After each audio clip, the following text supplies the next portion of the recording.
আসসালামু আলাইকুম, সবাই কেমন আছেন? আজকে আমরা এই ভিডিওতে কথা বলবো একটি বয়লারের কন্ট্রোল প্যানেল নিয়ে।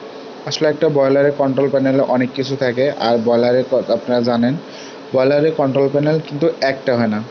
আমরা আজকে যে ভিডিও প্যানেল নিয়ে কথা বলবো, শুধুমাত্র এই প্যানেলটাতে রয়েছে আমাদের কিছু মোটরের কানেকশন, যেগুলো pump, feed pump, water pump, যে পাম্পগুলো রয়েছে সেই পাম্পের কন্ট্রোল প্যানেলটা নিয়ে। আসলে একটা প্যানেলের মধ্যে অনেক কিছুই থাকে, তার মধ্যে মেন কিছু জিনিস থাকে, যেমনি magnetic conductor, timer, star connection, relay, ইত্যাদি ইত্যাদি। তো আমি আজকে দেখানোর চেষ্টা করব আসলে এই প্যানেলের কোথায় ইনপুট কানেকশন দেওয়া হয়েছে আর কোথায় আউটপুট, কোথা থেকে কি কানেকশনগুলো দেওয়া হয়েছে। তো প্রথমে আমরা দেখব আসলে প্যানেলের মধ্যে কি কি রয়েছে। আপনারা দেখতে পাচ্ছেন রয়েছে আমাদের টাইমার, একটা ফ্লোট সুইচ রয়েছে যেটা আমরা বলি ওয়াটার লেভেল সুইচ, বিভিন্ন রিলে, অনেকগুলো রিলে রয়েছে, দুটা এমসিবি রয়েছে, এসপি, আবার রয়েছে আমাদের ম্যাগনেটিক কন্ট্যাক্টের উপর অক্সিলারি কন্ট্যাক্ট। তো প্রথমে আমরা দেখার চেষ্টা করব আমাদের ইনপুট পাওয়ারটা কোথায় আর আউটপুট কতগুলো। দেখতে পাচ্ছেন আমাদের নিচে যে টার্মিনাল, পিবিসি টার্মিনালের সাথে কানেকশনগুলো রয়েছে সেটা হলো আমাদের আউটপুট টার্মিনাল। আর এই যে আমাদের রয়েছে মেন আর এসটি, যেটা আমাদের ইনপুট পাওয়ার।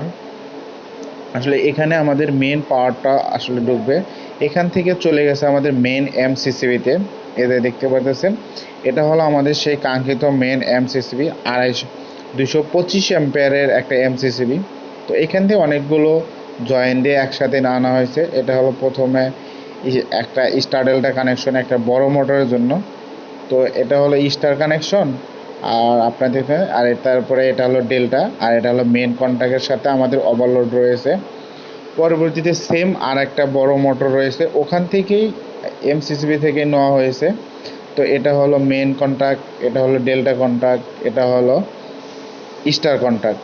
আবার সেই আমাদের যে মেন এমসিএফসি রয়েছে ওখান থেকেই লুপিং করে আর একটা কানেকশন দেওয়া হয়েছে, সেটা হলো এই, এটা হলো প্রথমে স্টার কন্ট্যাক্ট দেওয়া হয়েছে, আবার ডেল্টা কন্ট্যাক্ট। আমাদের মোট এখানে 4টা পাম্প আছে আর কি। 2টা পাম্প অনেক বড়, মেবি 15 কিলোওয়াট, আর 2টা পাম্প হলো 7.5। এর জন্য এই স্টার ডেল্টা কানেকশনগুলো দেওয়া হয়েছে। আর আপনারা জানেন যে এই প্যানেলে ইনভার্টার নেই, ইনভার্টার থাকলে হয়তো এই কানেকশনগুলো দেওয়া হতো না, যার কারণে এভাবে ম্যাগনেটিক কন্ট্যাক্ট দিয়ে দেওয়া হয়েছে। আর এটা হলো আমাদের উপরে কন্ট্রোলিং টার্মিনাল। আসলে আমাদের প্যানেলটা উপরে ঢাকা রয়েছে, তো বাইরের পার্টটা দেখাতে পারলাম না। আর এখানে রয়েছে আমাদের চারটা টাইমার, আর এই পাশে রয়েছে আমাদের সেই কাঙ্ক্ষিত ফ্লোট সুইচ, যেটা আমরা ওয়াটার লেভেল সুইচ বলি। উপর রয়েছে রিলে, নিচে প্রত্যেকটা ম্যাগনেটিক কন্ট্যাক্টের সাথে আমাদের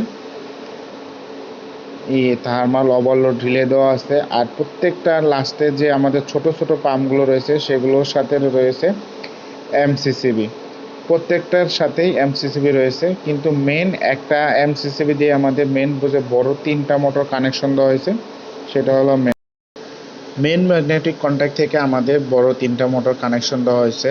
আর ছোট ছোট যে পাম্পগুলো রয়েছে আরও, এই যে সাদা তার কেবলগুলো দিয়ে, এটা হলো 3টা পাম্প, যেটা দিয়ে 3টা এমসিসিবি ইউজ করা হয়েছে। আসলে আমাদের যে কন্ট্রোল প্যানেলটা আছে এটা আসলে মূলত এটি জুট বয়লারের কন্ট্রোল প্যানেল। আপনারা জানেন যে জুট বয়লারের এরিয়াটা অনেক বড় হয়, আর প্যানেলগুলো অনেক দূরে দূরে হয়, আর পাম্পগুলো অনেক দূরে দূরে।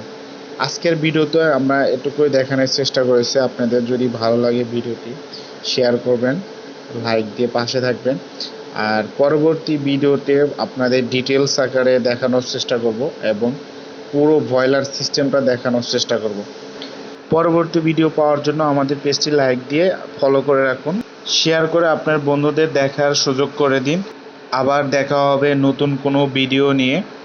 আবার এমন আরও মজার মজার ভিডিও পেতে আমাদের পেজের সাথেই থাকুন। আবার দেখা হবে। আজকের মতো এখানেই শেষ করছি। আল্লাহ হাফেজ।